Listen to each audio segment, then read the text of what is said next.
எடப்பாடியில் புதிதாக மின் பொறியாளர் அலுவலகத்தை சேலம் தொகுதி டி.எம். செல்வகணபதி ரிப்பன் வெட்டி திறந்து வைத்தார். சேலம் மாவட்டம் எடப்பாடி அடுத்துள்ள பக்கநாடு கிராமத்தில் மின் பொறியாளர் அலுவலகம் இல்லாததால் அங்கிருந்து மின் கட்டணம் செலுத்துவதற்காக 10 கிலோமீட்டர் தூரம் வரை சென்று மின் கட்டணம், புதிய இணைப்பு உள்ளிட்ட மின்சார சேவைகள் பொதுமக்கள் பெற்று வந்தனர். இந்த நிலையில் பொதுமக்களின் சிரமத்தை போக்கும் வகையில் அதே பகுதியில் இன்று மின் பொறியாளர் அலுவலகத்தை சேலம் மேற்கு மாவட்ட செயலரும் சேலம் நாடாளுமன்ற உறுப்பினருமான டி.எம். செல்வகணபதி ரிப்பன் வெட்டி பொதுமக்களின் பயன்பாட்டிற்கு திறந்து வைத்தார். அதனைத் தொடர்ந்து சேலம் நாடாளுமன்ற உறுப்பினர் பேசுகையில், திமுக அரசு கடந்த 4 ஆண்டுகளாக பல்வேறு திட்டங்களை தமிழக மக்களுக்கு கொடுத்துள்ளது.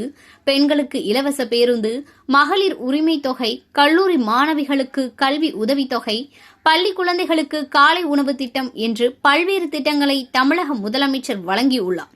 மேலும் பல்வேறு திட்டங்கள் தமிழக மக்களுக்கு வழங்கி வருகிறார் என்று சேலம் நாடாளுமன்ற உறுப்பினர் டி.எம். செல்வகணபதி பேசினார். தொடர்ந்து இந்நிகழ்ச்சியில் மின்வாரிய அதிகாரிகள் மற்றும் ஊழியர்கள், பொதுமக்கள் என பலர் கலந்து கொண்டனர்.